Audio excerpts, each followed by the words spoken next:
নমস্কার, আপনারা দেখছেন বিগ নিউজ আর সঙ্গে আমি অনিকেত। আরজিকর হত্যাকাণ্ডে যেখানে সমগ্র পশ্চিমবঙ্গ সহ সমগ্র দেশ একটা বিক্ষোভের আগুনে পুড়ছে, তারই মধ্যে কিন্তু এআইডিওয়াই এর পক্ষ থেকে করা হলো এক বিক্ষোভ সভা। রেল কর্মীদের কিন্তু নিয়োগ 7 বছর ধরে হয়নি এবং তার জন্যই কিন্তু বিভিন্ন ধরনের শূন্যপদ ফাঁকা হয়ে আছে এবং যে এক একজন ড্রাইভার আছেন তাদেরকে কিন্তু 36-37 ঘন্টা করে কাজে যেতে হচ্ছে, তাদের কাজের চাপ বাড়ছে। তার ফলস্বরূপ আমরা দেখতে পাচ্ছি যে আমাদের যে রেল কর্মীদের যে দুর্ঘটনা, রেল ব্যবস্থায়, রেল পরিবহন ব্যবস্থায় যে দুর্ঘটনা, তা কিন্তু আগের থেকে অনেক বেশি বেড়ে চলেছে। চলুন কথা বলে নেব তাদের দাবিগুলি এবং উদ্দেশ্যগুলি কী কী আজকে কর্মসূচি। আজকে আমরা এআইডিওয়াই পশ্চিমবঙ্গ রাজ্য কমিটির পক্ষ থেকে সর্বভারতীয় কমিটির আহ্বানে সারা ভারত প্রতিবাদ দিবস উপলক্ষে আজকে আমরা ডিআরএম দপ্তরে, সারা ভারতবর্ষে প্রতিটা ডিআরএম দপ্তরে আমরা ডেপুটেশন দিচ্ছি।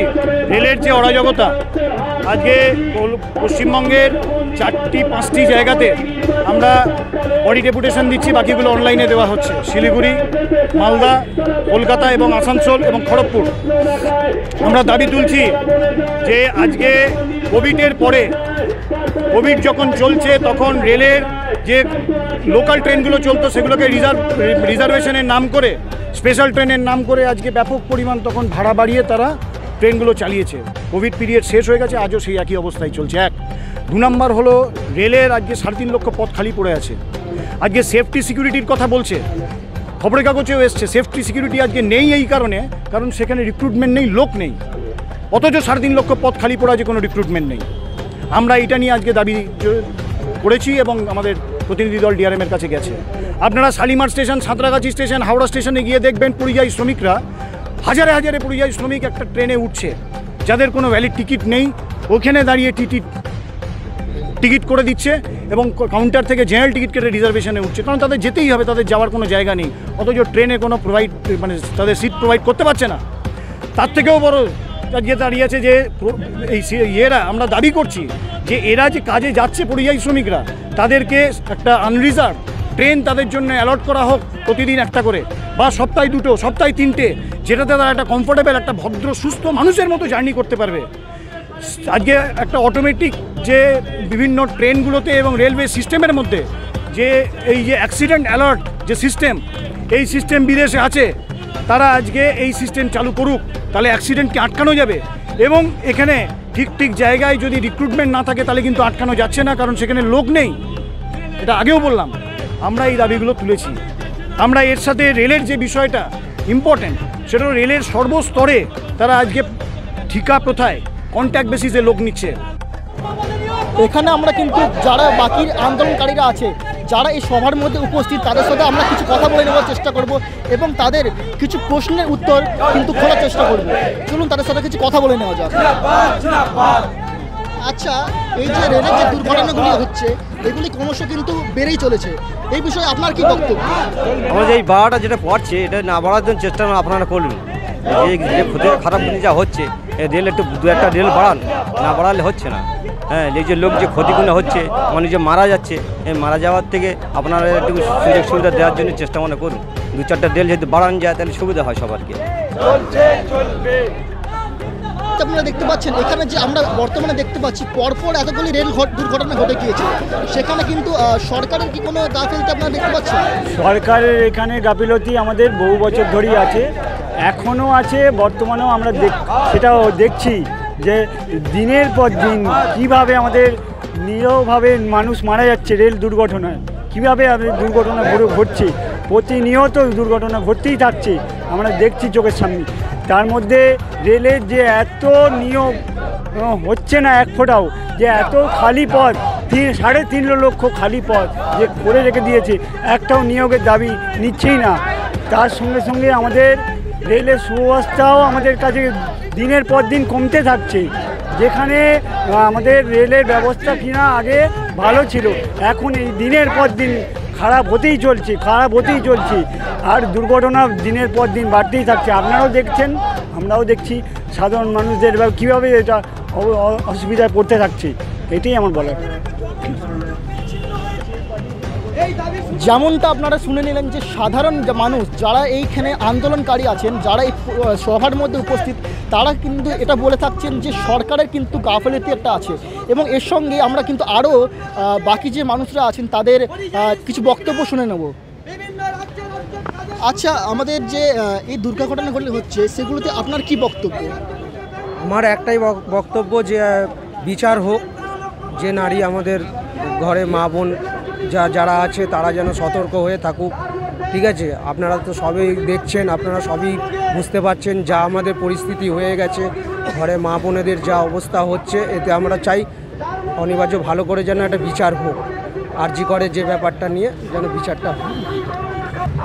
আচ্ছা, শূন্য পদে এখনো পর্যন্ত কোনো নিয়োগ হচ্ছে না এবং 7 বছর ধরে কিন্তু কোনো ধরনের নিয়োগ প্রক্রিয়া আমরা দেখতে পাচ্ছি না। এই বিষয়ে আপনার বক্তব্য কী? এখানে সরকার যেমন চাইছে যে আমাদের যুব সমাজরা বেকার হয়ে ঘুরে বেড়াক, তারা যে শর্তে বলবে, যেভাবে কর্পোরেট হাউস চাইবে সেইভাবে তাদেরকে নিংড়ে নিয়ে তাদের শ্রমটাকে নিংড়াবে, এইভাবে আমাদের ছেলে মেয়েদের অকেজো করে রাখতে চাইছে। আর আরেক দিকে মানুষের জীবন হাতে করে চলছে। শূন্য পদে কম লোক থাকা, অসংখ্য শূন্য পদ পড়ে আছে, 3.5 লাখের বেশি পদ। এইগুলো পূরণ করলে আমাদের যুবকরা সম্মানজনকভাবে জীবনে বাঁচতে পারবে। তার সাথে হচ্ছে মানুষের প্রাণ হাতে করে বেরোতে হবে না রাস্তায়। ট্রেনে দুর্ঘটনা ঘটার কারণটাই হচ্ছে শূন্য পদে এত শূন্য পদ পড়ে থাকা, এটাই আমরা মনে করি। যেমনটা আপনারা শুনে নিলেন যে এখানে যারা প্রতিবাদ করছেন তারা যেমন রেল ব্যবস্থার দুর্নীতির বিরুদ্ধে প্রতিবাদ করে চলেছেন, তার বিরুদ্ধে সভা করে চলেছেন, কিন্তু এখানে তার সাথে সাথে আমাদের পশ্চিমবঙ্গে কলকাতায় ঘটে যাওয়া আরজি কর মামলার অর্থাৎ তিলোত্তমার হত্যাকাণ্ডের বিরুদ্ধেও কিন্তু তারা প্রতিবাদ করে চলেছেন। চলুন তাদের সঙ্গে কিছু কথা বলে নেওয়া যাক। আচ্ছা, আমাদের যে একটা এত দুঃখজনক ঘটনা ঘটে গিয়েছে, এখানে আপনার কি বক্তব্য? আমরা এর বিচার চাই, দোষীদের দৃষ্টান্তমূলক শাস্তি চাই এবং অবিলম্বে কোনো টালবাহানা না করে বিচারের দ্রুত শাস্তি চাই। কিন্তু তার সঙ্গে সঙ্গে আজকে ভারতবর্ষে যে বেকার সমস্যা তারও সমাধানের প্রয়োজন।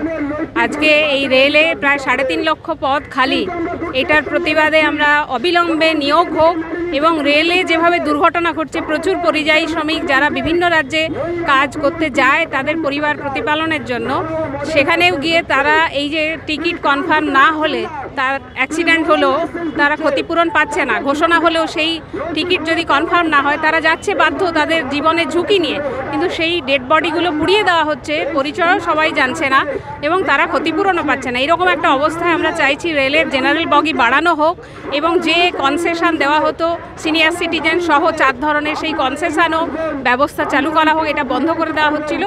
এই দাবিতে আমরা ডিআরএমের দপ্তরে আজকে সারা ইন্ডিয়া জুড়েই করছি, পশ্চিমবঙ্গে 4টি দপ্তরে বিক্ষোভ হচ্ছে। এই অভয়ার শাস্তির সঙ্গে সঙ্গে এটাও আমাদের দাবি। আচ্ছা, এখনো পর্যন্ত কিন্তু 1 মাস পেরিয়ে যাওয়ার পরও তিলোত্তমা কিন্তু বিচার পায়নি, এটাই আপনার কি বক্তব্য? আমার বক্তব্য হচ্ছে তিলোত্তমার বিচার আমরা চাই। আমরা তো দেখছি গত 9ই আগস্ট থেকে 9ই সেপ্টেম্বর পার হয়ে গেল, 1 মাস পার হয়ে গেছে, কিন্তু স্বতঃস্ফূর্ত শুধু পশ্চিমবাংলা নয়, ভারতবর্ষ নয়, সারা দেশের স্বতঃস্ফূর্ত জনগণ যেভাবে আন্দোলনে নেমেছে, ফলে সরকার যতই আড়াল করার চেষ্টা করুক দোষীদেরকে, সাধারণ মানুষের আন্দোলন এই দোষীদেরকে বের করবেই এবং তার শাস্তি হবেই দোষীদের, এটা আমরা চাই। এবং 1 মাস পার হয়ে গেল কেন হলেও সুপ্রিম কোর্ট যে রায় দিল সেটা তো মানুষকে হতাশই করলো, যথাযথ কোনো রাস্তা দেখাতে পারলো না। ফলে স্বতঃস্ফূর্ত মানুষের সবসময় সংগ্রামী জনগণ শেষ কথা বলবে, ফলে সাধারণ মানুষের আন্দোলনই এই দোষীদের বের করতে সাহায্য করবেই। ফলে সরকার যতই আড়াল করুক না কেন দোষীদের, যতই দিগ্ভ্রান্ত করুক না কেন, ডাক্তারদের আন্দোলনকে দমানোর জন্য যতই পদক্ষেপ নিক না কেন, এই আন্দোলন চলবে। সাধারণ মানুষ এই আন্দোলনের পেছনে যেহেতু আছে, ফলে এই আন্দোলন চলবে এবং দোষীরা শাস্তি পাবেই। আচ্ছা, আমরা দেখতে পেলাম যে একজন নার্সকে তার নিজস্ব কর্মক্ষেত্রে কিন্তু এরকম ধর্ষণের মতন একটা ঘৃণ্য অপরাধ করা হয়েছে। সেখান থেকে দাঁড়িয়ে একটা সাধারণ মানুষ হিসেবে আপনি একজন নারী হিসেবে কতটা সুরক্ষিত মনে করছেন নিজেকে? পশ্চিমবঙ্গ তথা ভারতবর্ষ আজ সুরক্ষিত নয়। আজকে আরজি করে যে ঘটনা ঘটেছে বা নার্সটির সঙ্গে যে ঘটনা ঘটেছে কোনোটাই কোনো বিচ্ছিন্ন ঘটনা নয়। এই ঘটনা অতীতেও আমরা দেখেছি, দিল্লিতে নির্যাতিতা যিনি ছিলেন নির্ভয়া তার উপরে ঘটেছে এবং এর আগে উন্নাওতে ঘটেছে, হাতরাসে ঘটেছে। গোটা ভারতবর্ষ আজ একটা ভয়ঙ্কর পরিস্থিতির সামনে এসে দাঁড়িয়েছে। আজ নারীদের নিরাপত্তার জন্য যে আরজি করে যে ঘটনা ঘটে গেছে তারপর থেকে পশ্চিমবঙ্গের আপামর জনসাধারণ রাস্তায় এসে দাঁড়িয়েছে। নারী সুরক্ষা সুনিশ্চিত করতে হবে এবং তার সাথে সাথে আরজি করের ঘটনা যেটা ঘটেছে সেখানে দৃষ্টান্তমূলক শাস্তি দিয়ে একটা এক্সাম্পল ক্রিয়েট করতে হবে, যাতে অন্য কেউ এই ধরনের ঘটনা ঘটানোর আগে দ্বিতীয়বার ভাবে। আমরাও আজকে নারী হিসেবে শুধু নয়, একজন সাধারণ মানুষ হিসেবেও চাইবো আমার আপনার বাড়ির প্রত্যেকটা মহিলারা যাতে সুরক্ষিত থাকে। এবং এটা শুধু মহিলাদের প্রশ্ন নয়, এটা সমস্ত মানুষের সুরক্ষার প্রশ্ন নিয়েই আজকে আমরা রাস্তায় নেমেছি। আচ্ছা, আমরা দেখতে পেলাম যে আমাদের যে মুখ্যমন্ত্রী তিনিও একজন মহিলা, কিন্তু তিনি বলছেন যে উৎসবে ফিরে আসুন। এখান থেকে আপনার কি মনে হয় যে উনি কি বলতে চাইছেন, যে এই যে সব যে প্রতিবাদগুলো হচ্ছে সেগুলো কি বন্ধ হয়ে যাওয়া উচিত এবং তার পুরোটাই কি আমাদের সেই আগের মতো খুশি থাকা উচিত? কি মনে হয়? আমার মনে হয় মুখ্যমন্ত্রী হিসেবে এবং একটা রাজ্যের প্রশাসক হিসেবে তিনি যে মন্তব্য করেছেন এটা একদমই দুর্ভাগ্যজনক ঘটনা।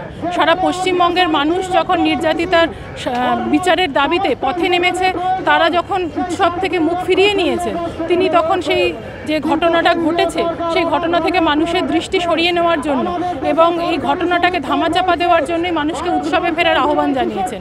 আমরা আমাদের যুব সংগঠন সহ অন্যান্য সংগঠন যেগুলো রয়েছে রাস্তায় নেমে যারা আন্দোলন করছে, তারা মনে করে যে বিচার না পাওয়া পর্যন্ত উৎসবে ফেরার কোনো প্রশ্ন নেই। আমরা বিচার পেয়ে সেই বিচার পাওয়ার আনন্দেই আমরা উৎসব করব, তার আগে কোনো উৎসব নয়। আমাদের উৎসব সার্থক হবে সেদিনই যেদিন নির্যাতিতা যথার্থ বিচার পাবে। তাহলে আপনারা যেমন দেখলেন যে একদিকে যেমন ARDYর পক্ষ থেকে ডিআরএমকে ডেপুটেশন জমা দিয়ে আমাদের সরকারের, ভারতীয় সরকারের রেল ব্যবস্থাপনার প্রতি প্রতিবাদ জানানো হলো এবং তার পাশাপাশি কিন্তু কলকাতায় ঘটে যাওয়া যে নরকীয় ঘটনা, তিলোত্তমার ওপর যে নরকীয় অত্যাচার হয়েছে তারও প্রতিবাদ জানানো হলো। ক্যামেরায় অভিরূপের সাথে আমি অনিকেত, আপনারা দেখছেন বিগ নিউজ কলকাতা।